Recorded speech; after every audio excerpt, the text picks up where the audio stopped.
በድጋሚ እንዴት ውላችኋል ክቡራን ተመልካቾቻችን ከቀኑ 7 ሰዓት ሆኗል ዜና ኢትዮጵያ ቀደም ሲል የአጀንዳ ጉዳያችንን ጠቁመናችሁ ነበር እሱንና ሌሎች የሀገር ውስጥና የውጭ ጉዳዮችን አካቶ እስከ 8 ሰዓት ቆይታ ሊያደርግ በሁለተኛው ምዕራፍ አሁን ተጀምሯል መታሰቢያ ደረጀና ማህሌት ታደለ ዜናዎችን እየመራን ከናንተ ጋር ቆይታ እናደርጋለን ተመልካቾቻችን የ7 ሰዓት አበይት ጉዳዮችን እናስቀድም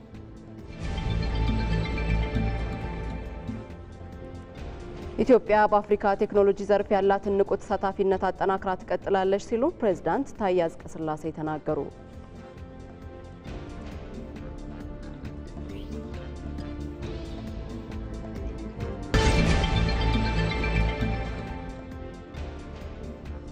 ተኪ ምርቶችን በጥራት በማምረትና ወደ ውጭ በመላክ ስኬታማ ተግባራት ማከናወኑን የንግድና ቀጠናዊ ትስስር ሚኒስቴር አስታወቀ።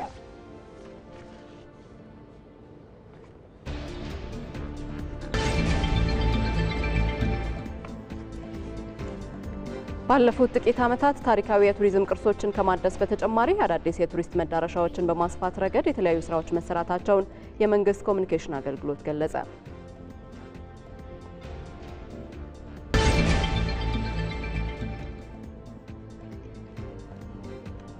ከውጭ የአሜሪካው የውጭ ጉዳይ ሚኒስትር ማርኮ ሩቢዮ ትራምፕና ፑቲን በቀጣይ ሳይገናኙ በፊት ለውጥ እንደማይመጣ ተናገሩ።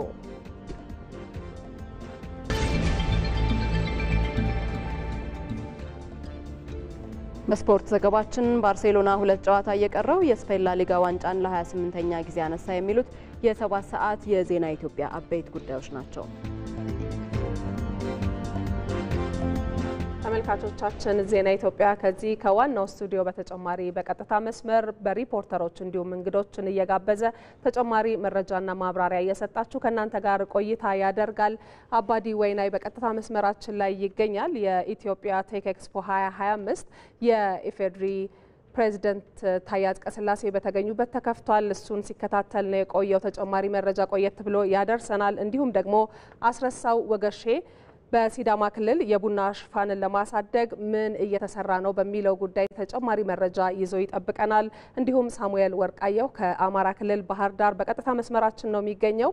የአማራ ክልል የከተማ ግብርና የምግብ ሉዓላዊነትን በማረጋገጥ በኩል ምን ፋይዳዎችን እያስገኘ ነው በሚለው ጉዳይ ላይ ተጨማሪ መረጃ ሊሰጠን በቀጥታ መስመር ላይ ይገኛል። ቆየት ብለን እናገኘዋለን። ሪፖርተራችን ዛህራ መሐመድ ደግሞ የኮንፈረንስ ቱሪዝም ኢትዮጵያን ለዓለም በማስተዋወቅ ረገድ ምን ሚና አለው በሚለው ጉዳይ ላይ የያዘችው መረጃ አለ። ዛህራንም ቆየት ብለን እናገኛታለን። እንዲሁም ደግሞ እንግዶችም ይኖሩናል።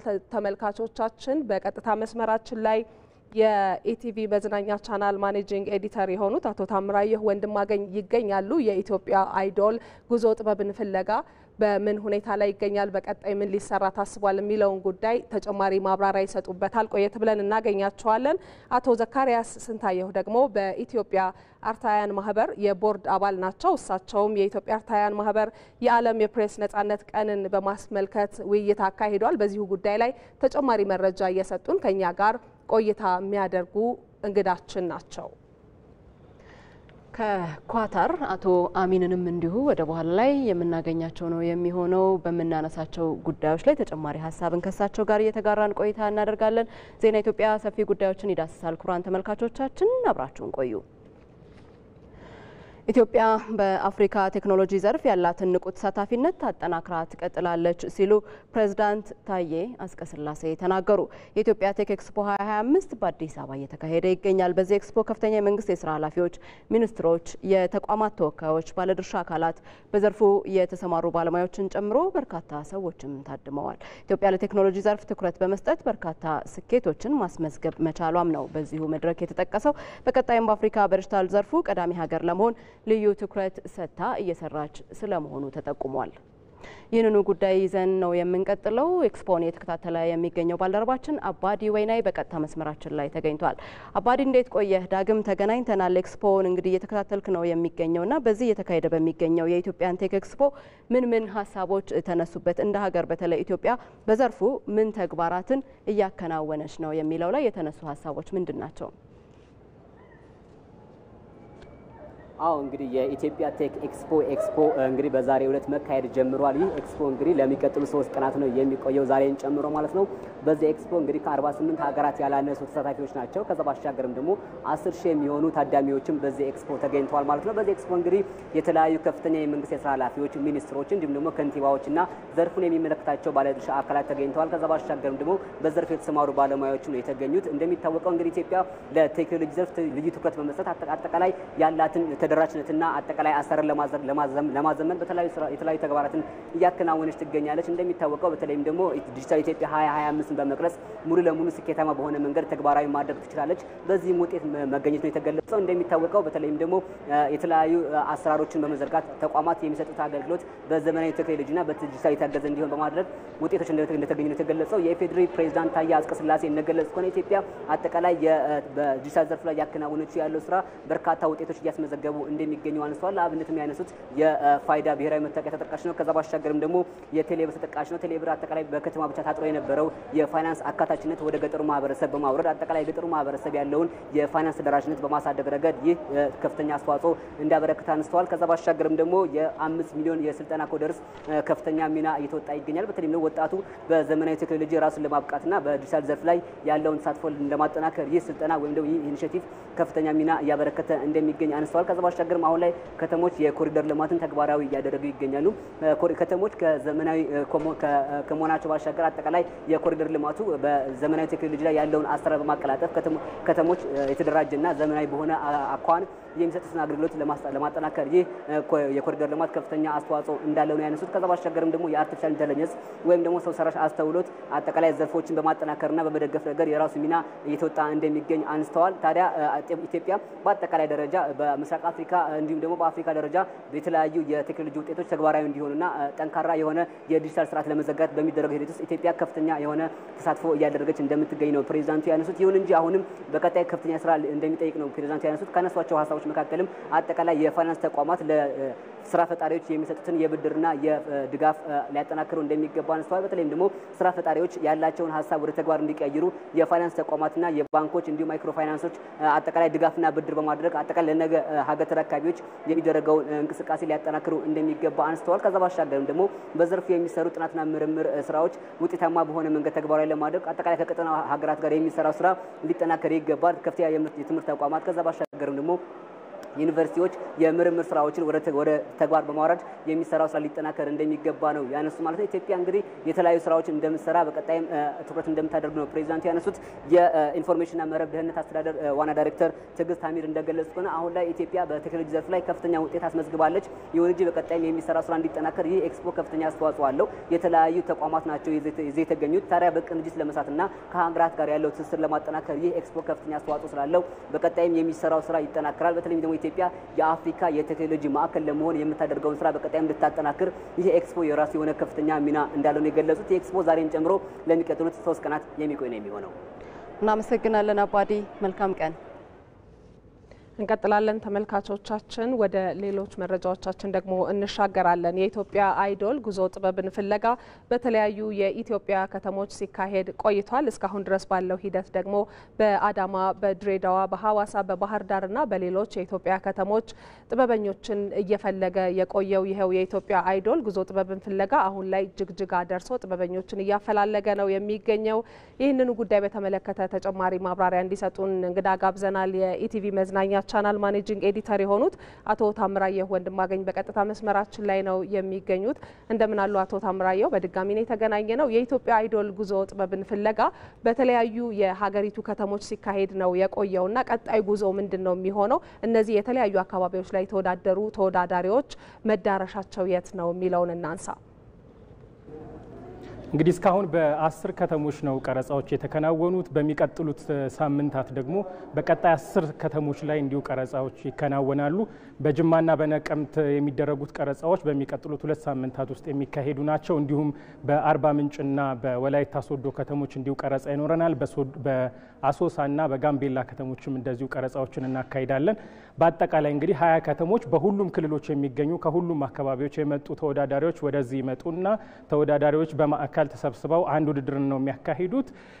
እንግዲህ ከተለያዩ አካባቢ የመጡት በተለያዩ ቋንቋዎች የሚወዳደሩ የተለያዩ ባህሎችን የሚያንጸባርቁ ተወዳዳሪዎች እዚህ አንድ ላይ ሰበሰቡና እንግዲህ በአዲስ አበባ ውስጥ ውድድራቸውን ያከናውናሉ፣ ስልጠናዎችን ይወስዳሉ። አንደኛው መንገድ እንግዲህ የምናደርገው በቀጣዮቹ ሳምንታት ውስጥ እስካሁን ሲቀረጹ የነበሩ ፕሮግራሞች ሲዘጋጁ የነበሩ ፕሮግራሞች ወደ ተመልካች መቅረብ ይጀምራሉ። በሌላ መንገድ ደግሞ ቀሪ ከተሞች ቀረጻዎችን ያከናውናሉ። እንግዲህ አሁን እያደረግን ያለነው የተወዳዳሪዎች ምልመላ ነው። እነዚህ ምልመላዎች ካለቁ በኋላ ስልጠናዎችን ከተጠናቀቁ በኋላ ዋና ውድድር በወራት ውስጥ ደግሞ ይጀመራል። በጣም ብዙ ባህሎችን የሚንጸባረቁበት ከፍተኛ ብዝሃነት የሚታይበት ቆንጆ ፕሮግራም ይዘን እንደምንመጣ ተስፋ እናደርጋለን። እንግዲህ ተመልካቾች እንዲመለከቱ እንጠብቃለን። ተመልካቾች እንዲመለከቱት እንጋብዛለን። ተወዳዳሪዎች ደግሞ ባሉበት ሆነው እንዲዘጋጁ ዝግጅታቸውን አጠናቀው እንዲጠብቁን ነው ጥሪ የምናቀርበው በዚሁ አጋጣሚ። መልካም፣ እናመሰግናለን አቶ ታምራየሁ። ጥሩ ቀን ይሁንልዎ። ቀጥለናል ተመልካቾቻችን። በቀጥታ መስመር ላይ የሚገኙ ባልደረቦቻችን አሁንም መረጃዎችን ያጋሩናል። ወደ አማራ ክልል ባህር ዳር ከተማ እንሻገራለን። የአማራ ክልል በከተማ ግብርና ዘርፍ የምግብ ሉዓላዊነትን ለማረጋገጥ የሚደረገውን ጥረት በመደገፍ ረገድ ጉልህ ሚና እየተጫወተ መሆኑ ተገለጸ። በክልሉ የከተማ ግብርና አመራሮችና ባለሙያዎች በዘርፉ የልምድ ልውውጥና የስልጠና መድረክ በባህር ዳር ከተማ እየተካሄደ ነው የሚገኘው።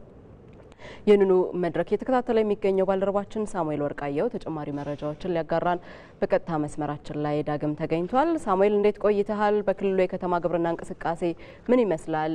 በዚህ በልምድ ልውውጥ መድረክ ውስጥ ምን ሀሳቦች ተነሱ? ጥሩ አመሰግናለሁ። እንግዲህ እንደ ሀገር በተለይም ደግሞ የምግብ ዋስትናን ለማረጋገጥ ያመች ዘንድ ከተነደፉ መርሃግብሮች መካከል እንግዲህ የከተማ ግብርና በዋነኝነት ይጠቀሳል። እንግዲህ በኢትዮጵያ ታሪክ ከዚህ ቀደም በተለይም ደግሞ በአንዳንድ ግለሰቦች ውጪ በተለይ በከተማዎች አካባቢ የከተማ ግብርና ያልተለመደ ተግባር ነበር። በተለይ ከዚህ ከጥቂት ዓመታት ወዲህ ግን የከተማ ግብርና ልክ እንደ ሌሎች አካባቢዎች ሁሉ በተለይ በተለያዩ ከተሞች እየተስፋፋ ይገኛል። በአማራ ክልልም ይህ የከተማ ግብርና እየተስፋፋ የሚገኝ ሲሆን እንግዲህ በዛሬው ዕለትም በክልሉ የተለያዩ የዘርፉ አመራሮችና ባለሙያዎችን የሚያሳትፍ የልምድ ልውውጥና የስልጠና መድረክ ነው እየተካሄደ የሚገኘው። በዚሁ መድረክም በግብርና ሚኒስቴር የከተማ ግብርና መሪ ስራ አስፈጻሚም ተገኝተው ነበር። በዚሁ መድረክ ላይም ባስተላለፉት መልእክትም በተለይ ከጥቂት ዓመታት ወዲህ የግብርናው ዘርፍ በተለይ በከተሞች እየተስፋፋ እንደሚገኝ ተገልጿል። እንግዲህ ከነዚህ መካከል በተለይ በፍራፍሬ፣ በአትክልት፣ በጓሮ አትክልትና እንዲሁም በእንስሳቱ ዘርፍ በዶሮ እርባታና በወተት ምርቶች ማለት ነው የሚሳተፉ ወጣቶችና የሚሳተፉ ተዋንያን ቁጥር እየጨመረ መምጣቱን ገልጸዋል። በዚህ ረገድ በተለይም ደግሞ የገበያ ክፍተትን በመሙላትና እንዲሁም የምግብ ዋስትናን በማረጋገጡ ረገድ ኢትዮጵያ በምታደርገው ጥረት ሁሉ አስፈላጊው ድጋፍ እያደረገ እንደሚገኝ ተገልጿል ማለት ነው። እንግዲህ በዛሬ እየተካሄደ በሚገኘው የልምድ ልውውጥና የስልጠና መድረክም በአማራ ክልል የሚገኙ የ8 ከተሞች የተለያዩ አመራሮችና የዘርፉ ባለድርሻ አካላት ናቸው እየተሳተፉ የሚገኙ።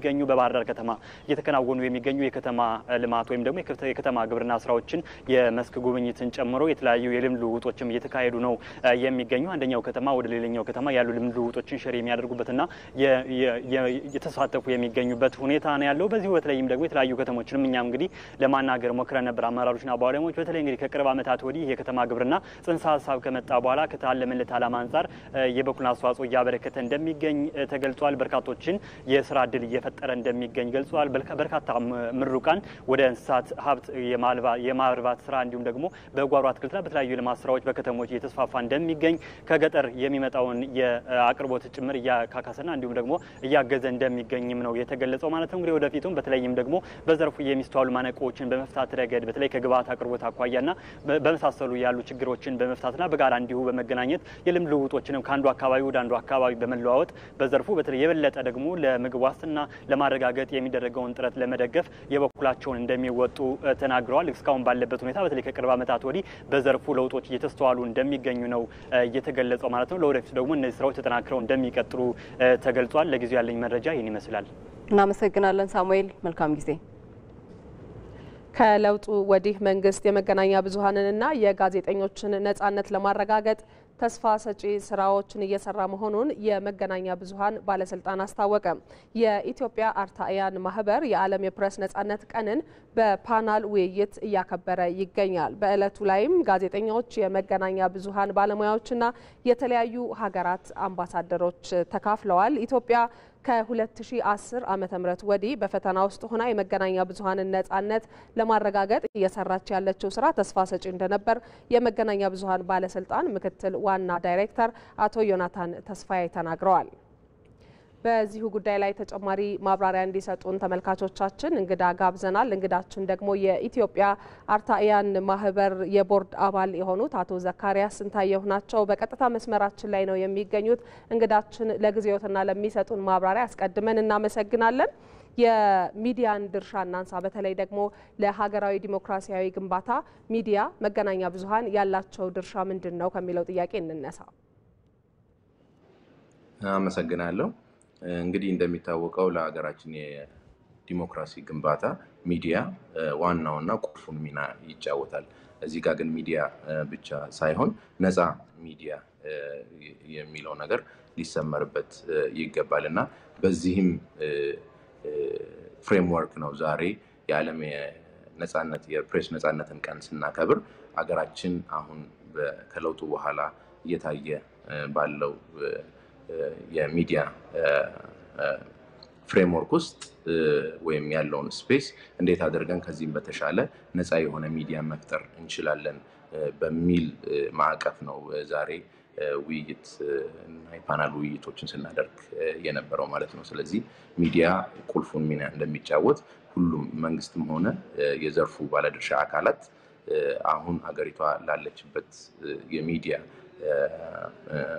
ፍሬምወርክ እንዴት አድርጎ ሊጎለበት ይችላል፣ እንዴት አድርጎ ከዚህም በተሻለ ነፃ ሚዲያ ሊኖረን ይችላል በሚለው ላይ ነበር ሀሳብ ስንለዋወጥ የነበር። ያለንበት ዘመን ደግሞ የሰው ሰራሽ አስተውሎት ዘመን እንደሆነ ይታወቃልና ከዚህ አኳያ መገናኛ ብዙሃን ያለባቸው ፈተናዎች ምንድን ናቸው? እነዚህን ፈተናዎች ለመቋቋምም ከሚዲያው ከመገናኛ ብዙሃን ምንድን ነው የሚጠበቀው? እንግዲህ ዛሬ ቀኑንም ስናከብረው በዓለም አቀፍም ደረጃ የሰው ሰራሽ አስተውሎት በሚዲያ ዘርፉ ላይ እያደረሰ ያለው ተጽዕኖ ምን ይመስላል የሚለውንም በሀገራችን ኮንቴክስት እያየነው ነበረ።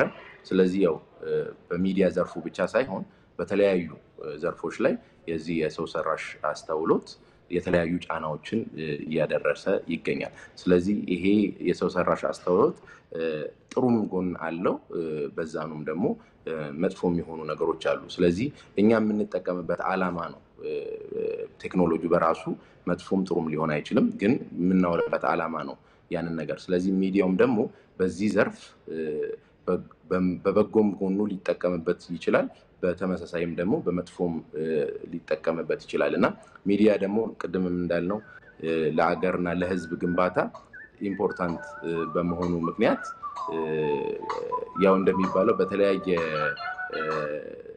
ቦታዎች ላይ ይሄ የሰው ሰራሽ አስተውሎት እያደረሰ ያለው ተጽዕኖ እንዴት አድርገን ለበጎ መጠቀም እንችላለን የሚለው ነው እና ሰው ሰራሽ አስተውሎት ብዙ ጊዜ ሲታሰብ ሰዎች ስራቸውን ሊያጡ ይችላሉ የሚል አይነት መጥፎ አመለካከት አለ። ግን በዛኑ ልክ አሁን ይሄ የሰው ሰራሽ አስተውሎት የሰዎችን ስራ የሚያሳጣ ሳይሆን በተለይ ሰው ሰራሽ አስተውሎትን ምን እንደሚሰራ የማያውቁ ባለሙያተኞች ምናልባት ስራቸውን ሊያጡ ይችላሉ የሚል ነው እንጂ ሰው ሰራሽ አስተውሎት ለመልካም ነገር ማዋል ከቻለን ራሳችንን ሚዲያዎችም በቴክኖሎጂ ይህንን ነገር ኮፕ ማድረግ ከቻለን ለበጎ ነገር ማዋል እንችላለን የሚል አመለካከት ነው። መልካም እናመሰግናለን በጣም የኢትዮጵያ አርታኢያን ማህበር የቦርድ አባል አቶ ዘካሪያስ ስንታየሁ በቀጥታ መስመር ለሰጡን ማብራሪያ ጥሩ ቀን ይሁንልዎ። እኔም አመሰግናለሁ። ታንኪዩ። ዜና ኢትዮጵያ ከመላው ኢትዮጵያ እንደቀጠለ ነው። በሲዳማ ክልል ዘንድሮ ከ29 ሚሊዮን በላይ የቡና ችግኞችን ለመትከል እየተሰራ መሆኑን የክልሉ ቡና ፍራፍሬና ቅመማ ቅመም ባለስልጣን ገለጸ። በክልሉ በባህር ዛፍ የተሸፈኑ ሰፋፊ ማሳዎችን በክላስተር በማልማት የቡና ሽፋን ለማሳደግ እየተሰራ መሆኑ ተገልጿል። ይህንኑ ጉዳይ ይዘን ቆይታ እናደርጋለን። ባልደረባችን አስረሳ ወገሼ ከኢቢሲ ሐዋሳ ስቱዲዮ ለተጨማሪ መረጃዎች በቀጥታ መስመራችን ላይ ተገኝቷል። እንዴት ቆይተሃል? በሲዳማ ክልል የቡና ሽፋንና ምርትን ለማሳደግ የተሰሩ ያሉ ያሉ ስራዎች ምንድን ናቸው? በጣም አመሰግናለሁኝ። እንግዲህ በሀገራችን ሰፊ ቡና አምራች ከሆኑ አካባቢዎች መካከል የሲዳማ ክልል አንደኛው ነው ማለት ይቻላል። የቡና ምርት ደግሞ በሲዳማ ክልል የክልሉ ኢኮኖሚ ላይም ትልቅ ድርሻ እንዳለው ነው የሚነገረውና የክልሉ በተለይ ደግሞ የቡና ፍራፍሬና ቅመማ ቅመም ባለስልጣን መረጃ እንደሚያሳየው በክልሉ አሁን ላይ ወደ 171,000 ሄክታር የሚሆን ማሳ በቡና ተክል ተሸፍኖ ነው የሚገኘው። ከዚህ ውስጥ ደግሞ ወደ 144,000 ሄክታር የሚሆነው በቀጥታ ምርት መስጠት የሚችል እንደሆነ ነው የሚነገረው። ይህንን ደግሞ በተለይ ደግሞ የሽፋኑን ያህል ምርታማ መሆን እንዲችል በክላስተር ማልማት ትኩረት ተሰጥቶት እየተሰራ ነው የሚገኘው። በዋናነት አሁን ላይ እስከ 18,000 ሄክታር የሚሆን ማሳ በክላስተር ለምቶ ነው የሚገኘው። ይሄ በክላስተር መልማቱ ደግሞ በተለይ የቡናውን ዘርፍ በፓኬጅ ለመምራት በፓኬጅ ለመደገፍና ለአርሶ አደሩም አስፈላጊውን ድጋፍ ለማድረግ ምቹ ሁኔታ ፈጥሯል ነው የተባለው። ይህንን የክልሉን የቡና ሽፋን እንደዚሁ ምርታማነት ለማሳደግ በዘንድሮ ዓመት ብቻ ወደ 29 ሚሊዮን የሚጠጋ የቡና ችግኝ ተዘጋጅቶ በተለይ ደግሞ አሁን ላይ ያለውን የዝናብ ሁኔታ በአግባቡ በመጠቀም በክልሉ የተለያዩ አካባቢዎች ይህንን ችግኝ ለመትከል በስፋት እየተሰራ ነው የሚገኘው። በሲዳማ ክልል በዋናነት የቡና አምራች ተብሎ የተለያዩ አካባቢዎች አሉ። ነገር ግን በቆላም በደጋም በሁሉም የክልሉ አካባቢዎች ቡናን በስፋት ለማምረት ይህንን የክላስተር ዘዴ መጠቀም በተለይ ደግሞ በምርታማነት ላይ ተጽዕኖ ያሳድር የነበረውን ሰፋፊ ቦታዎችን ሸፍኖ የነበረውን የባህር ዛፍ ተክል በቡና በመተካት ይህንን የቡና ምርታማነት እንደዚሁም ሽፋንን ለማሳደግ ትኩረት ተሰጥቶ እየተሰራ መሆኑ ተመላክቷል። በዚህ ሂደት ደግሞ በየዓመቱ ወደ 4500 ሄክታር የሚጠጋ አዳዲስ መሬት እንደዚሁ በቡና እየተሸፈነ መሆኑ ነው የሚገለጸው። ከ6500 ሄክታር በላይ የሚሆን ደግሞ ያረጁ ቡናዎች እንደዚሁ በአዳዲስ በጉንደላና በተለያዩ አማራጮች የመተካትና ዝርያቸውን የማሻሻል ስራ እየተሰራ መሆኑ ነው የሚገለጸው። አሁን ላይ በተለይ ደግሞ የቡና ዝርያን በማሻሻል ባለፉት ዓመታት በተከናወነው ተግባር በሄክታር ወደ 11 ኩንታል ማድረስ ተችሏል ምርታማነትን። ይሄ ሁሉ ድምር ውጤቱ እንግዲህ በአርሶ አደር ተጠቃሚነት ነው የሚገለጸውና የአርሶ አደሩን ተጠቃሚነት ለማረጋገጥ ደግሞ በተለይ ደግሞ ፓኬጆችን በሙሉ የመተግበር ስራ በክልሉ በኩል በትኩረት እየተሰራበት መሆኑ ነው የሚገለጸው። ይሄ እስከ ገበያ ትስስር ጭምር ትኩረት ሰጥቶ በመስራት የአርሶ አደሩን ተጠቃሚነት ማረጋገጥና በክልሉ በተለይ ደግሞ ቡና በኢኮኖሚ ውስጥ ያለውን ድርሻ ለማሳደግ ትኩረት ሰጥቶ እየተሰራ ነው የተባለው። እስካሁን ድረስ ከ7 እስከ 10 ቢሊዮን የሚጠጋ ግብይት ነው በክልሉ ኢኮኖሚ ውስጥ በተለይ ደግሞ ግብይቱ ላይ ሰርኩሌት የሚያደርገውና ይህንን በአግባቡ መጠቀም ከተቻለ ለክልሉም መንግስትም እንደዚሁም ደግሞ ለክልሉ ነዋሪዎችም ከፍተኛ አስተዋጽኦ ያበረክታል ተብሎ ይጠበቃል። በአጠቃላይ ቀደም ሲል እንደገለጽኩት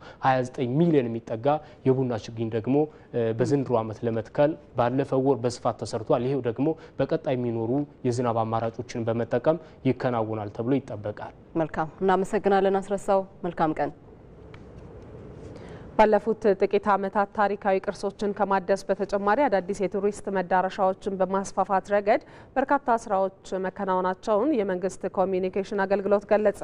በተለይ የኮንፈረንስ ቱሪዝም እያደገ መምጣት ኢትዮጵያን ለዓለም በማስተዋወቅ ረገድ ከፍተኛ ሚና እየተጫወተ ስለመሆኑ ገልጿል። ይህንኑ ጉዳይ በተመለከተ ተጨማሪ ማብራሪያና መረጃ የምትሰጠን ሪፖርተራችን ዛህራ መሐመድ በቀጥታ መስመራችን ላይ ትገኛለች። ዛህራ እንደምን ቆይተሻል? በኢትዮጵያ የኮንፈረንስ ቱሪዝምን በማሳደግ ረገድ የተመዘገበው ውጤት ምን ይመስላል? ኮንፈረንስ ቱሪዝም በራሱ ደግሞ ኢትዮጵያን ለማስተዋወቅ ምን አይነት ሚና እየተወጣ ነው ማለት ይቻላል? እሺ አመሰግናለሁ። እንግዲህ ቀደም ሲል እንደገለጻችሁት የመንግስት ኮሚኒኬሽን በሰጠው መግለጫ መሰረት መንግስት ያከናወናቸውን ዋና ዋና ተግባራትና ቀጣይ የትኩረት መስኮችን ላይ ገለጻ አድርጓል። ከነዚህ የትኩረት መስኮችና የተከናወኑ ተግባራት መካከል በተለይ ሀገርን በማልማት ሂደት ውስጥ መንግስት ከፍተኛ ትኩረት ሰጥቶ እየሰራባቸው ካሉ ዘርፎች መካከል አንዱ ቱሪዝም እንደሆነ ተገልጿል። በቱሪዝም ረገድ እንግዲህ በሁለት ጉዳዮች ላይ ነው ትኩረት ተደርጎ እየተሰራ ያለው። የመጀመሪያው ጉዳይ ምንድነው? የነባር የቱሪዝም መዳረሻዎችንና አዳዲስ በማደስና አዳዲሶችን ደግሞ በማስፋፋት የሚሰራ ስራ ነው። በዚህም ጎንደር፣ ላሊበላን፣ የጀጎል ግንብ፣ ጅማ አባጅፋርና ሶፍ ዑመር የመሳሰሉትን ከዚህ ቀደም የነበሩ የቱሪስት መዳረሻዎችን በማደስ ከነበራቸው በላይ የቱሪስት ፍሰት እንዲኖራቸው በማድረግ ከፍተኛ ስራ ስለመሰራቱ ተገልጿል። ከዛ ባለፈም እንግዲህ አዳዲስ መዳረሻዎችን በማስፋፋት ረገድ ገበታ ለሀገር፣ ገበታ ለትውልድና ገበታ ለሸገር የመሳሰሉ ግዙፍ ፕሮጀክቶች ህብረተሰቡና የተለያዩ በግሉ ሴክተር ላይ ያሉትንም ጭምር በማሳተፍ የተሰሩ ፕሮጀክቶች ናቸው። እነዚህ ፕሮጀክቶች እንግዲህ በተለያዩ የክልል ከተሞች በተለይ ደግሞ በከተማ አካባቢ ያለውን የቱሪስት መዳረሻ ከማስፋት ባለፈ ለከተሞች የተለየ መልክ እንደሰጠ ነው የተገለጸው። ሌላው ሁለተኛው ጉዳይ እንግዲህ የቱሪዝም መስክን ማስፋት ነው። በዚህ ረገድ በዋናነት እንግዲህ ሌሎች ዓለማት ከዚህ ቀደም እንግዲህ በስፋት እየሰሩበት የሚገኙ የሀገር ላይ ደግሞ ከቅርብ ጊዜ ወዲህ እየተሰራበት የሚገኘው የኮንፈረንስ ቱሪዝም ነው። በዚህ ረገድ እንግዲህ ውጤታማ ለመሆን ሀገራት ያላቸውን ሀብትና ተቋማዊ አቅም በማቀናጀት ነው ሲጠቀሙበት የኖሩት አሁንም እየሰሩበት ያሉትና እኛም ሀገር ላይ እንግዲህ ያለንን አቅም በተለይ ተፈጥሯዊ ሀብታችን ተስማሚ የአየር ንብረትን እንዲሁም ደግሞ የሕዝቡን የእንግዳ ተቀባይነት እሴት ከዛ ባለፈ ደግሞ ያሉንን ተቋማዊ ሀብቶች ልክ እንደ ኢትዮጵያ አየር መንገድ በአገልግሎትም በስምም ለአፍሪካም ጭምር ኩራት የሆነ ተቋምን በመጠቀም እንዲሁም ደግሞ አዳዲስ የኮንቬንሽን ዓለም አቀፍ ኮንቬንሽን እንዲሁም ደግሞ የአድዋ ሙዚየምን የመሳሰሉ ትልልቅ የኮንፈረንስ ማስተናገጃ ማዕከላትን በመገንባት ነባር የኤግዚቢሽንና የስብሰባ ማዕከላትን በመጠቀም ነው እንግዲህ እየተሰራበት የሚገኘው። በመግለጫው ላይ እንደተነሳው ባለፉት 10 ወራት ብቻ 84 ዓለም አቀፍ ኮንፈረንሶች ተካሂደዋል። በእነዚህ የተለያየ አጀንዳ ባላቸውና የተለያዩ ተቋማት ባዘጋጇቸው ኮንፈረንሶች ላይ እንግዲህ ከ30 ሺህ በላይ የውጭ ዜጎች እንዲሁም ደግሞ ከ171 ሺህ በላይ ኢትዮጵያውያን የተሳተፉበት እንደሆነ ተገልጿል። እንግዲህ በዚህ የኮንፈረንስ ቱሪዝም ላይ በተለይ የውጭ ዜጎች ወደ ሀገራችን ሲመጡ ተሳትፏቸው ባሻገር እዚህ ያላቸውን ቆይታ እንዲያራዝሙ በማድረግና በሆቴል አገልግሎት ላይ መነቃቃትን ለመፍጠር እንዲሁም ደግሞ የውጭ ምንዛሬን ለማሳደግ በከፍተኛ ሁኔታ ጥቅም ላይ ውሏል። እንግዲህ በቀጣይ ቀናትም በቀጣይ በተያዘው ወርም ጭምር ከ8 በላይ ዓለም አቀፍ ኮንፈረንሶች እንደሚካሄዱ ነው የተገለጸው። እነዚህ ዓለም አቀፍ ኮንፈረንሶች እንግዲህ በተለይ እዚህ ያሉ ትልልቅ ተቋማት ሌሎች ሀገሮች ላይ ሄደው የንግድ ትስስር እንዲፈጥሩና ሀገራቸውንም ጭምር እንዲያስተዋውቁበት እድል የሚፈጥሩ በመሆናቸው ይህንን እንዲጠቀሙ ነው የተነሳው። ለሰዓቱ ያስኳቸው መረጃዎች እነዚህ ናቸው። እናመሰግናለን ዛሃራ፣ ለመረጃሽ ጥሩ ቀን ይሆንልሽ። ዜና ኢትዮጵያ እንደቀጠለ ነው ተመልካቾቻችን። ካፍታ በኋላ ስንመለስ ደግሞ ፕላስቲኮችን በመጠቀም የአካባቢ ብክለትን ከመቀነስ ባሻገር የውጭ ምንዛሬ ለመቀነስ እየሰራ የሚገኝን አንድ ወጣት ተሞክሮ እናስቃኛችኋለን። ዓለም ላይ የፈለኩት ሀገር የፈለኩት ከተማ መኖር ስችል ሰዴ ከተማ ላይ ተጣብቄ የቀረሁት ለህልሜ ስል ነው። አፋፍ ስመጥር ኢትዮጵያውያን አርቲስቶችና ባለሙያዎች የተሳተፉበት አደራና ትውፊት ከድብቅ ምኞት ጋር ሲጋጭ የሚያሳይ ልብ አንጠልጣይ ተከታታይ ድራማ አፋፍ ከግንቦት 11 2017 ጀምሮ በየዕለቱ ከሰኞ እስከ አርብ ከምሽቱ 3 ሰዓት ተኩል ላይ በኢቲቪ መዝናኛ ይተላለፋል። እንዲሁም በድጋሜ ቅዳሜ ቀን በ9 ሰዓት ላይ ይቀርባል። ሰዓቶን ያመቻቹ። አንድም ቀን አንድም ክፍል እንዳያመልጡ። አፋፍ በኢቲቪ መዝናኛ ግንቦት 11 ይጀምራል።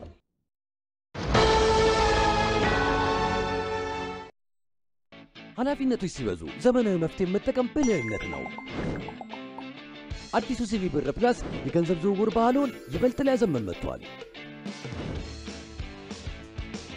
ለተለያዩ ሰዎች ገንዘብ ለመላክ ጊዜ መፍጀት ቀርቷል። ተሻሽሎ የመጣው ሲቢ ብር ፕላስ በአንዴ ለብዙ ሰዎች መላክ ያስችላል። የአየር ሰዓትና የሚላክ ገንዘብ ደግሞ ስልኩ ቀኑን ጠብቆ እንዲልክና እንዲሞላ ማድረግ። ከሲቢ ብር ወደ ሌላ ሰው ለመላክ ማጂክ ፔይ ፈጣንና ቀላል አማራጭ ነው። አሁን ባሉበት ሆነው የኮንዶሚኒየም ብድር ክፍያውን መክፈል ይችላሉ። ገንዘብ ለመጠየቅ ሊንክ ፈጥሮ ወደሚፈልጉት ሰው መላክ ብቻ በቂ ነው። ገንዘብ ሲቢ ብር ሂሳቡ ላይ ባይኖርም ችግር አይደለም። የባንክ ሂሳቡን በሲቢ ብር ፕላስ በኩል ያገኙታል። የጉዞ ትኬት፣ የዲኤስቲቪ ሌሎች ተጨማሪ አገልግሎቶችን ወደ ሲቢ ብር ፕላስ ሚኒ አፖች ጎራ ይበሉ። መተግበሪያው ከአፕ ስቶር ወይም ከፕሌይ ስቶር በማውረድ ባሉበት ሆነው መመዝገብ ይችላሉ። ሲቢ ብር ባሉበት ሁሉ አለ። የኢትዮጵያ ንግድ ባንክ ሁሌም የሚተማመኑበት ባንክ።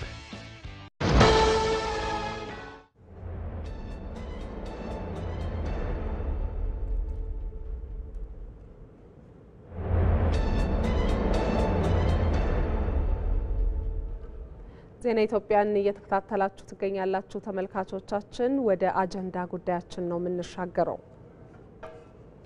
ባለፉት 7 ዓመታት የኢትዮጵያ የውጭ ዕዳ ጫና ከጥቅል ሀገራዊ ምርት አንጻር ከነበረበት 30 በመቶ ወደ 13.7 በመቶ ማውረድ ስለመቻሉ ተገለጸ። በተያዘው የበጀት ዓመት መተግበር በጀመረው የተሟላ የማክሮ ኢኮኖሚ ማሻሻያ ኢትዮጵያ ከውጭ አበዳሪዎች የ3.5 ቢሊዮን ዶላር ዕዳ የመክፈያ ጊዜ ማራዘም እድልን አግኝታለች። በዚህ ጉዳይ ላይ ዋለልኝ ታምር ተከታዩን ዘገባ አሰናድቷል። በኢትዮጵያ ባለፉት 7 ዓመታት ከተመዘገቡ ስኬቶች መካከል በዕዳ ቅነሳ ላይ የተገኘው ውጤት አንዱ መሆኑ ይጠቀሳል። በማክሮ ኢኮኖሚ ማሻሻያ የሀገሪቱን የዕዳ ጫናን ለማቃለል ያስቻሉ የተለያዩ አሰራሮችም በመንግስት ተግባራዊ ተደርገዋል። ከፍተኛ ወለድ ያላቸውን የውጭ ብድሮችን ባለመውሰድና ከአበዳሪዎች ጋር በተደረጉ ዲፕሎማሲያዊ ጥረቶች የዕዳ ጫናን መቀነስ ተችሏል። በእነዚህና በሌሎችም የሀገር በቀል ኢኮኖሚ ማሻሻያ እርምጃዎች የኢትዮጵያ ኢኮኖሚ በሀገር ውስጥና በዓለም አቀፍ ደረጃ ያጋጠሙ ፈተናዎችን ተቋቁሞ ተከታታይ እድገት አስመዝግቧል። ከተለያዩ ሀገራት የተበደር ነው። በተለይ ደግሞ 1 ቢሊዮን ዶላር አካባቢ የሚሆነው ደግሞ ያመጣ ነው ኮሜርሻል የሆነ ብድር። እንደሱ አይነት ፋይናንሲንጎች ወደፊትም ኢኮኖሚው እነዚህም ፋይናንሲንጎች ማግኘት መቻል አለበት። ግን እነዚህ ኢንቨስትመንቶች እነዚህ ብድሮች ኢንቨስት የተደረጉበት ቦታ ላይ ውለው ፕሮዳክቲቭ ሆነው የወጣባቸውን ኢንቨስትመንት ከመመለሳቸው በፊት የመክፈያ ጊዜያቸው ሲደርስ ኢትዮጵያ ተጨማሪ ብድር ካፒታል በምትፈልግበት ጊዜ ዴት ሰስተናቢሊቲያችን ሊሚቱ ጋር ደርሶ መበደር አትችሉም የሚባል ደረጃ ደርሶ ነበር። ባለፉት የተወሰዱ የማክሮ ኢኮኖሚክ ማሻሻያዎች ፋይናሊ የምናስባቸውን የኦቨርኦል የማክሮ ኢኮኖሚክ እና የዜጎችን የኑሮ ሁኔታ ለማሻሻል የተወሰዱት ትልልቅ እርምጃዎች ናቸው። ከሀገራዊ ለውጡ በፊት የዕዳ ጫና የኢትዮጵያ ኢኮኖሚ አንዱ ስብራት ነበር። ለዚህ ችግር በተተገበሩ የማሻሻያ ስልቶችም የውጭ ዕዳ ከጥቅል ሀገራዊ ምርት ከነበረበት 30 በመቶ አሁን ላይ ወደ 13.7 በመቶ ወርዷል። የማክሮ ኢኮኖሚ ማሻሻያ ሪፎርሙን ተከትሎ ከጂ20 የክሬዲተር ኮሚቴ ከሚባለው የኢትዮጵያ አበዳሪዎች ቡድን ጋር ሰፊ ውይይቶች ሲካሄዱ ቆይተዋል። በመርህ ደረጃ ከስምምነት ደርሰናል። በዚህ ስምምነት መሰረትም የ3.5 ቢሊዮን ዶላር የዕዳ እፎይታ ወይም ሽግሽግ የምናገኝበት ስምምነት ላይ በመርህ ደረጃ የደረስንበት ነው። ኢትዮጵያ በሪፎርሙ 7 ዓመታት ከፍተኛ ወለድ ያለውንና የንግድ የሚባለውን የውጭ ብድር አልወሰደችም። ከአበዳሪ አካላት ጋር በተደረገ ውይይትም የዕዳ ሰረዛና የዕዳ ሽግሽግ ወይም መክፈያ ጊዜ እንዲራዘምላት ተደርጓል። ባለፉት ዘመናት አላግባብ ኮሜርሻል ሎን ጀምረን ለማንጨርሳቸው ፕሮጀክቶች በቅጡ ገንዘቡ ሀገር ውስጥ መግባታቸውን ባልታወቀበት ሁኔታ ሰፊ ዕዳ ነበረብን። ያ ዕዳ ትክክለኛ አይደለም ብለን 5-6 ዓመት ስንሟገት የነበርነው ጉዳይ ፍሬ አፍርቶ 3.5 ቢሊዮን ዶላር ገደማ ሽግሽግ አግኝተናል። ይህም በዕዳ ጫናችን ላይ የሚያመጣው አዎንታዊ ተጽዕኖ ይኖራል። አሁንም የኛ አቋም የዕዳ ሰረዛ መደረግ አለበት፣ አላግባብ የሆኑ ዕዳዎች በአፍሪካ ተጭነዋል የሚል ቢሆንም ይህን ውጤት ግን እንደ ትልቅ ምርታ እንወስደዋለን። ኢትዮጵያ ባለፉት የለውጥ ዓመታት ከ10 ቢሊዮን ዶላር በላይ የነበረባትን የውጭ ዕዳ ከፍላለች። ለቀጣዩ ትውልድ ዕዳን አናወርስም በሚል መንግስት በያዘው መርህ ሀገራዊ ሀብትን ውጤታማ በሆነ መንገድ መምራትና ከውጭ የሚገኝ ፋይናንስ በአግባቡ ለማስተዳደር ትልቅ ትኩረት ተሰጥቷል። ይህንኑ ጉዳይ ይዘን እንቀጥላለን። ተመልካቾቻችን ተጨማሪ ማብራሪያ ለመጠየቅ በቀጥታ መስመራችን ላይ ከኳታር ዶሃ እንግዳ ጋብዘንላችኋል። እንግዳችን የፋይናንስ ባለሙያው አሚን ኑሩ ናቸው። እጅግ አድርገን እናመሰግናለን እንግዳችን ስለ ጊዜው ስለሚሰጡንም ሀሳብ ቀደም ሲል እንደ ሀገር እያነሳን ነበረ። ባለፉት 7 ዓመታት በተለይ የኢትዮጵያን የውጭ ዕዳ ጫና ለማቃለል የተለያዩ ስራዎች ተሰርተዋልና እነዚህን ስራዎች እንዴት አዩአቸው? ያመጡትስ ለውጥ ምን ይመስላል?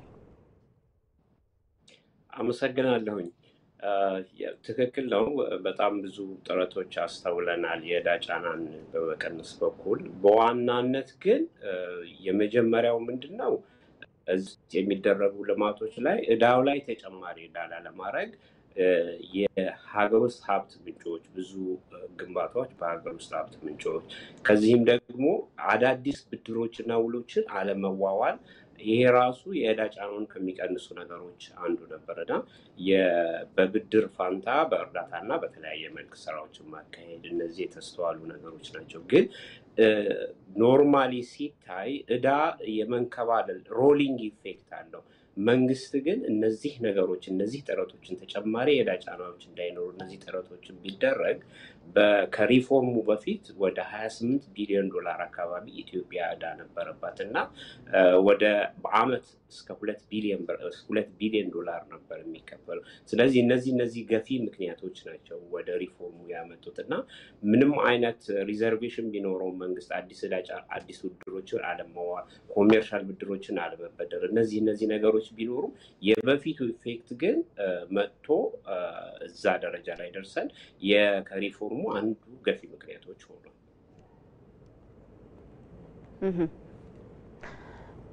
ሌላው እንግዲህ ሊነሳ የሚችለው ነገር በተለይ ከዕዳ ቅነሳ በተጨማሪ የሚገኙ የፋይናንስ አማራጮችን ውጤታማ በሆነ መንገድ ለመጠቀምስ ምንድነው መደረግ ያለበት?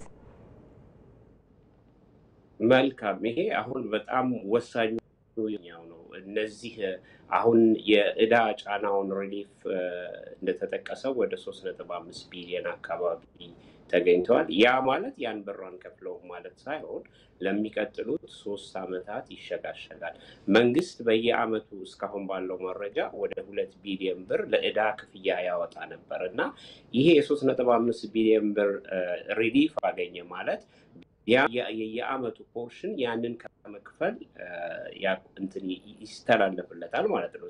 ይህ ምንድነው ወደ ሀገሪቱ ሪዘርቭ ላይ ይገባል። ይህ ነገር ደግሞ በተለያየ መልኩ የሚያሻሽላቸው ነገሮች አሉና ወደፊትም ፈንዶችን መጠቀም በምንፈልግበት ጊዜ ማሰብ ካለብን አንደኛ እነዚህ ነገሮች የህብረተሰቡን የኑሮ ጫና የሚቀንሱ ነገሮች ላይ ማዋል፣ አንዳንድ ለምሳሌ የዋጋ ንረት የሚያመጡ ነገሮች ላይ በጣም ደግሞ ጠቃሚ የሆነው የኤክስፖርት ሴክተር ላይ የትምህርትና የሰው ኃይል ግንባታ ላይ እነዚህ ነገሮች በአግባቡ መጠቀም በአንድ በኩል ያስፈልጋል።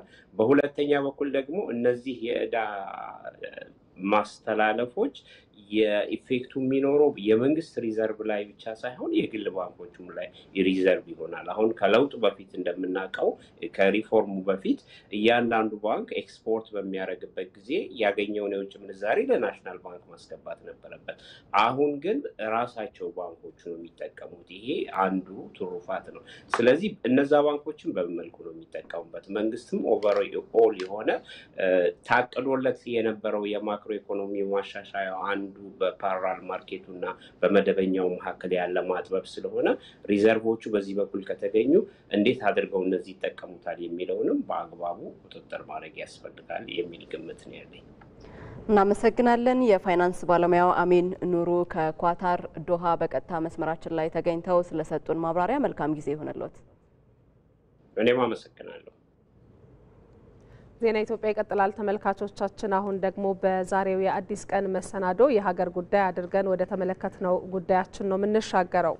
ወደ ዲጂታል ለሚደረገው ጉዞ ግዙፍ መረጃ ወሳኙ ግብአት እንደሆነ ይነገራል። የሚሰበሰበው መረጃ ደግሞ ተገቢው ጥበቃ ካልተደረገለት በግለሰብና ተቋማት ላይ ከፍተኛ ጉዳትን የሚያስከትል ነው።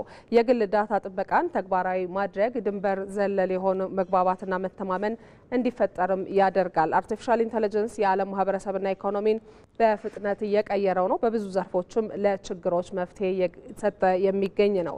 ግዙፍ የመረጃ ማዕከላት ደግሞ ለአርቲፊሻል ኢንተለጀንስ ሲስተሞች እድገትና ዓለም አቀፍ ተወዳዳሪነት ወሳኝ ሚና አላቸው። በዚህ ጉዳይ በኢቲቪ አዲስ ቀን የሀገር ጉዳይ ዝግጅት ላይ ተጨማሪ ማብራሪያ የሰጡን የዊንጎ አፍሪካ የመረጃ ማዕከል ካንትሪ ዳይሬክተር ፌቨን ዳኛቸው ትልልቅ የመረጃ ማዕከላትን አቅም ማሳደግ በዘርፉ ላለው ሀገራዊ እድገት ወሳኝ ስለመሆኑ ተናግረዋል።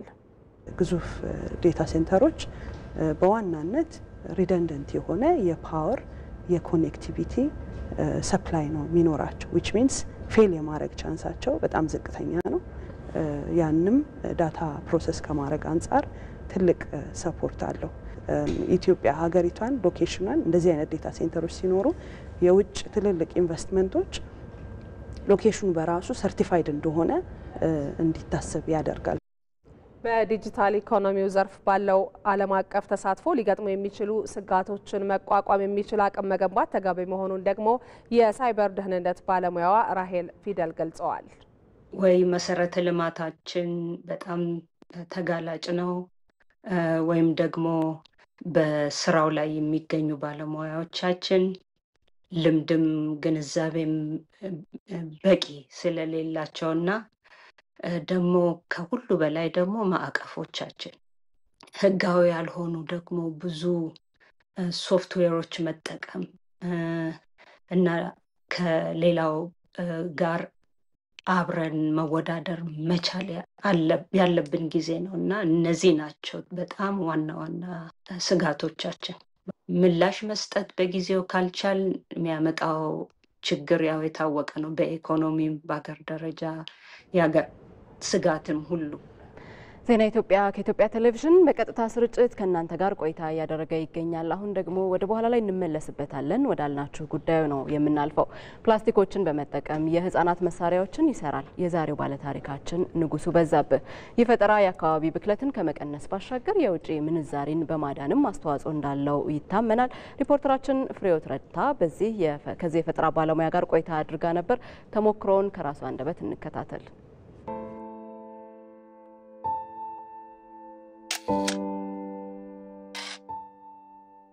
ስሜ ንጉሱ በዛብህ ይባላል። የህፃናት መጫወቻዎች ማለትም ከነዚህ ጀምሮ እነዚህ የምታያቸው ትልልቆቹን በተለያዩ ዲዛይኖች ፕሮዲውስ የምናደርጋቸው ከውጭ የሚመጡትን ኢትዮጵያ ውስጥ በማምረት የተሻለ ሞር በኳሊቲም በጥንካሬም የሀገራችን ሪፕሬዘንት በሚያደርጉ የእኛም ሚኒንግ ባላቸው ራሳችን ባለሙያዎች ዲዛይን የተደረጉ ራሳችን ሀገር ውስጥ በሚሰሩ ማቴሪያሎች የምናመርተው የህፃናት መጫወቻ የሚሰሩ ናቸው ማለት ነው። የምንጠቀማቸው ሪሳይክል ማቴሪያል የሆኑና የሃይላንድ ቦትሎቻችን ሊሆኑ ይችላሉ። ማንኛውም ሪሳይክል መደረግ አፕ ቱ 9 ታይምስ እስከ 9 ጊዜ ድረስ ሃይላንድ ሂት ሳይክል አለው።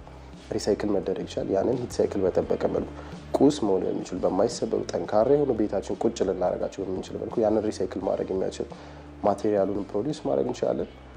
ማሽኖቹንም ራሳችን መስራት እንችላለን።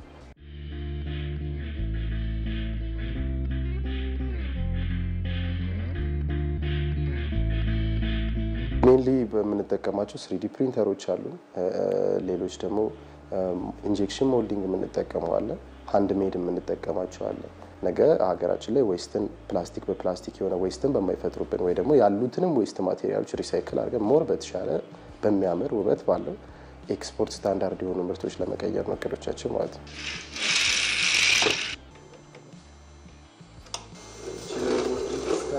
የነዚህን ሳይዝ የሆኑ ቶዮች ከውጭ የሚመጡበት ወይ ደግሞ በእያንዳንዱ ሱቅ ወላጆች ያውቁታል 800 ብር 600 ብር ምናምን የሚሸጡት።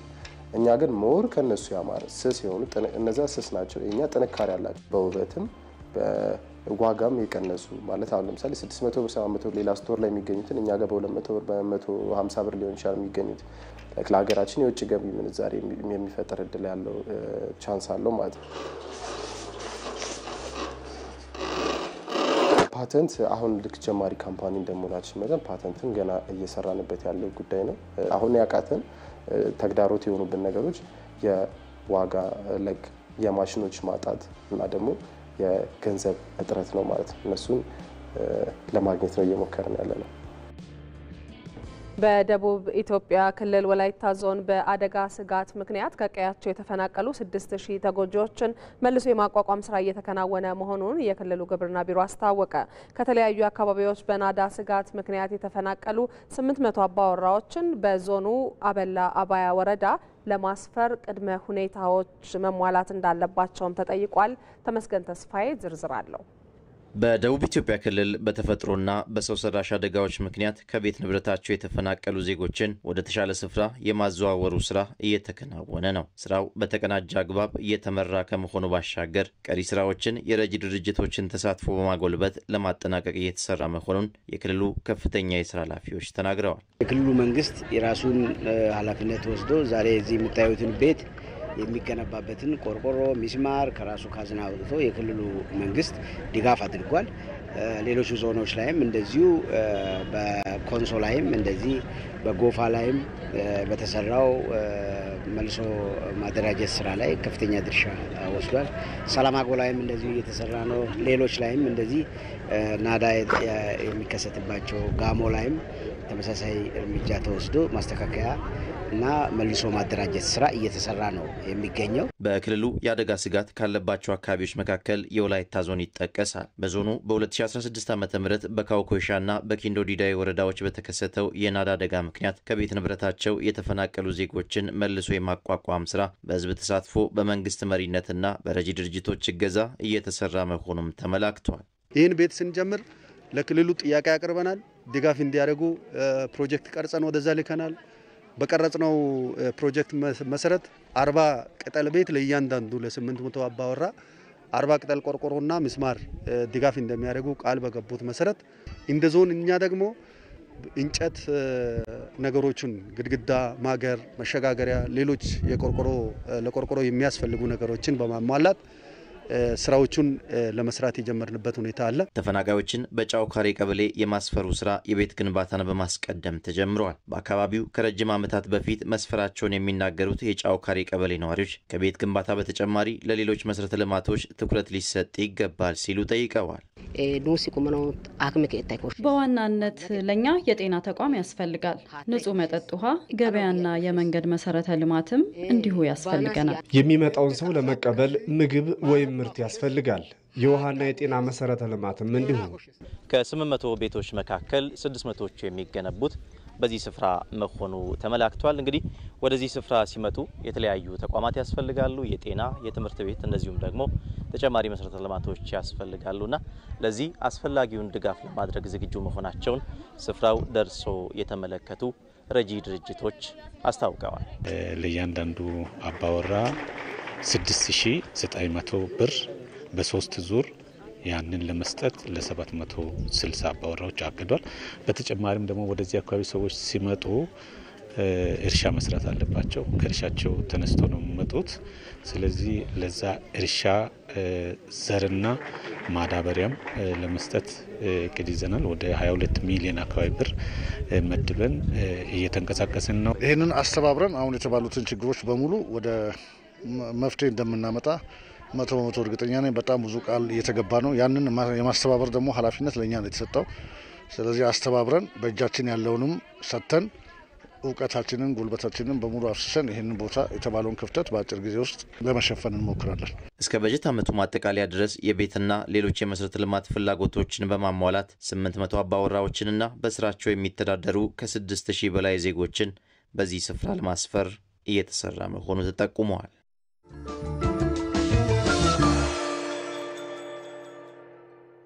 በእኛ ሀገር ምናልባትም በሳቸው ጾታ ባልተለመደ ዘርፍ ከፍተኛ ደረጃ ይደርሱ ይችላሉ። ሁሉ ጊዜ ማታ ማታ ቅጠል ቆርጬ ወይ አበባ ቆርጬ ነበር መጣና አባቴ ይሄን ይመለከት ነበር። ጃንሆይ ይመጡ ነበር ትግራይ ትንሽ ሆኜ ትዝ ይለኛል። እና ሐኪም እሷ ስለነበረች ሐኪሟን ይዘዋት መጡ። በስት አስተማሪዎች አሉበት እንደነ ገብረ ክርስቶስ ደስታ፣ አንዳንድ ጊዜም ጋሽ ጸጋይ ገብረ መድህን መጥቶ ግጥም የሚያነብበት ደግሞ ሴት እንዴት አርቲስት ትሆናለች እያሉ ዛሬቱ የሚባል እንትን ነበረ ጋዜጣ ያወጡኛል። ለልጅ የሚያስፈልገውን መንገድ መምራት ብቻ ሳይሆን ልጅ የሚፈልገው ነገርንም መከተል። እኔ እውነት ይሁን እስካሁን ድረስ ውሸት ይሁን አላውቅም፣ ግን እዛዙ ውስጥ ከኢትዮጵያ የመጣ አህያ አለ። እዛዙ እንሂድ ምናምን አንደኛውን ብርቱካን ይዘሽልስ ለምን አትሄጂም ይሉኝ ነበረ። በጣም በጣም በጣም የሊቃውንት ሀገር ነው። መናቅ የለብን፣ በጣም መጠንቀቅ አለብን። እና አሁንም አርቲስት ነኝ፣ ተወደፊትም እስካለሁ ድረስ አርቲስት ሆናለሁ። ጥበብ ነው ፕሪዘርቭ የሚያደርግ የሀገርን ታሪክ የሚጠብቅ።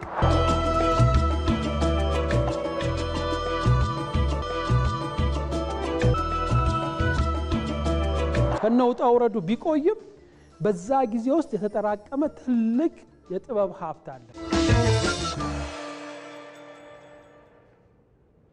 ዜና ኢትዮጵያን ከኢትዮጵያ ቴሌቪዥን በቀጥታ ስርጭት እየተከታተላችሁ ትገኛላችሁ። አሁን ደግሞ የውጭ ምንዛሪና ዓለም አቀፍ ግብይት መረጃን በተንቀሳቃሽ ምስል እናጋራችሁ።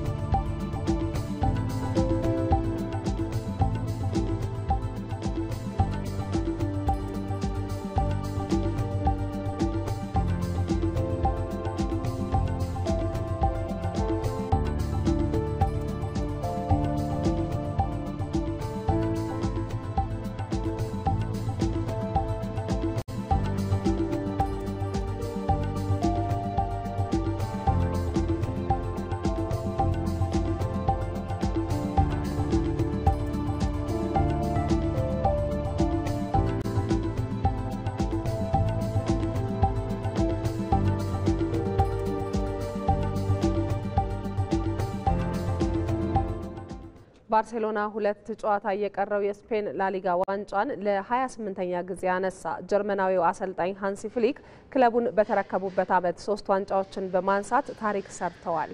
አንተነህ ሲሳይ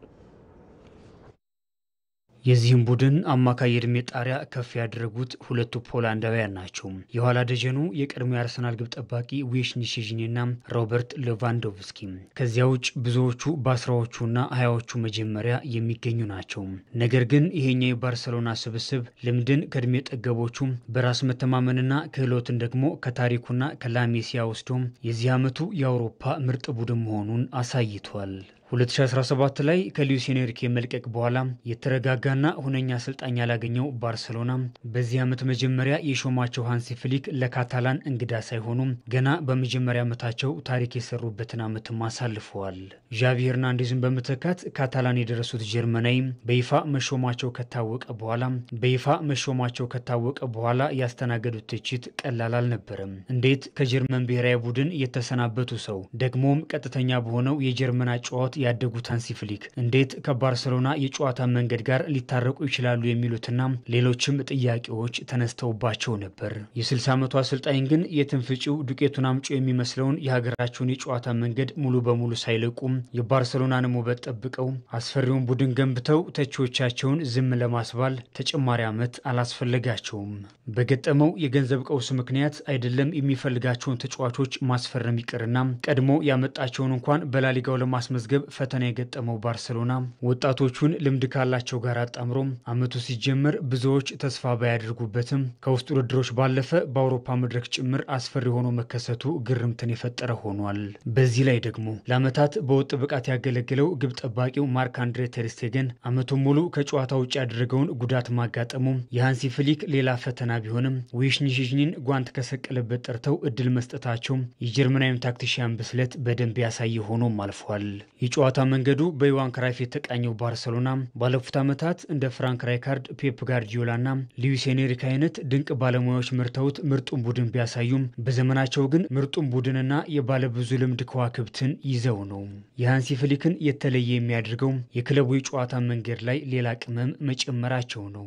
የቀድሞ ባርሴሎና ኳስን አብዝቶ የሚቆጣጠር ለተመልካች አዝናኝ እግር ኳስን የሚከተል ቢሆንም የዚህ ዓመቱ ቡድን ኳስ በመያዝም በመጫወትም የማይታማ ነገር ግን ይበልጥ በፈጣን ሽግግር የፊት መስመሩ ስል ሆኖ መገኘቱም ለተጋጣሚዎች ሁሉ አስፈሪ እንዲሆንም አድርጎታል።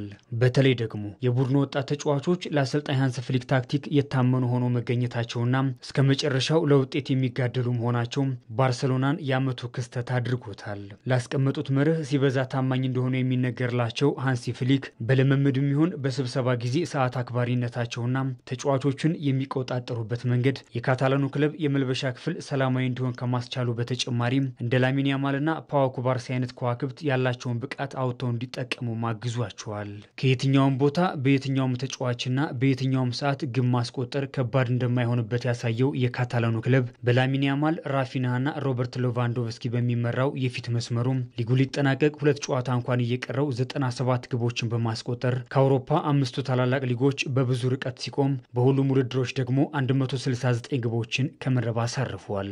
አሰልጣኙ አብዝተው በሚጠቀሙት የ4-3-3 እና 4-2-3-1 ተለዋጭ የጨዋታ መንገድ እንደየተጋጣሚያቸው ባህሪ ተጫዋቾችን በማፈራረቅ መጠቀማቸው ደግሞ ተገማች ያልሆነ ቡድን እንዲሰሩ ማግዟቸዋል። ለዚህ ማሳያው ደግሞ ሮበርት ሌቫንዶቭስኪ በሌለበት ሰዓት ፌራን ቶሬስ በሚገባ ቦታውን መሸፈኑና ዳኒ ኦልሞም የሚሰጠውን የቤት ስራ በሚገባ መወጣቱ የአሰልጣኙን ከባድ የቤት ስራም አቅሎላቸዋል። ሪያል ማድሪድና አትሌቲኮ ማድሪድን ጨምሮ በዚህ ዓመት ከመመራት ተነስቶ 9 ጨዋታዎችን ያሸነፈው ባርሴሎና ትላንት ደግሞ የከተማ ተቀናቃኙን ኢስፓኞልን በማሸነፍ የሊጉን ዋንጫ ለ28ኛ ጊዜ አሳክቷል። ቀደም ብለው የስፔን የንጉስ ዋንጫና የአሸናፊዎች አሸናፊ ዋንጫን ያሳኩት ጀርመናዊ አሰልጣኝ ሃንሲ ፍሊክ በመጡበት ዓመት 3 ዋንጫዎችን በማሳካት የሉዊስ ኤንሪኬና ዚነዲ ዚዳን ታሪክም ተጋርተዋል። በቡድኑ ውስጥ ፔድሪ፣ ያማልና ራፊና የተሟላውን ዓመት ቢያሳልፉም በመከላከሉ መጠነኛ ችግር የነበረበት ባርሴሎና የ35 ዓመቱ ግብ ጠባቂ ዊሽኒ ሼዥኒም በ20 ጨዋታዎች መረቡን ግብ ሳያስደፍር የወጣበት ለሚታማው የተከላካይ ክፍል ሌላ መካሻ ሆኖ ተቀምጧል።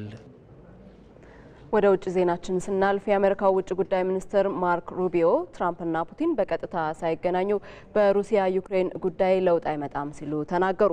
ሩሲያና ዩክሬን መካከል የሰላም ድርድር በቱርክ ኢስታንቡል መካሄዱን ቀጥሏል። እስካሁን ያለውን የድርድሩን ሁኔታ አስመልክተው የዩክሬኑ ፕሬዝዳንት በኤክስ የማህበራዊ ገጻቸው ላይ ባስተላለፉት መልእክት ሩሲያ ለድርድሩ ብዙም ትኩረት ስላለመስጠቷ ተናግረዋል። የአሜሪካ የውጭ ጉዳይ ኃላፊ ማርኮ ሩቢዮ በበኩላቸው ከሰላም ድርድሩ አዎንታዊ ውጤት ይገኛል ብለው እንደማይጠብቁ ገልጸዋል። በአንጻሩ ሩሲያ ጦርነቱን ሙሉ በሙሉ ለማስቆም ሂደት ያለውና ረጅም ውይይቶች ያስፈልጋሉ የሚል እምነት እንዳላት አንጸባርቃለች።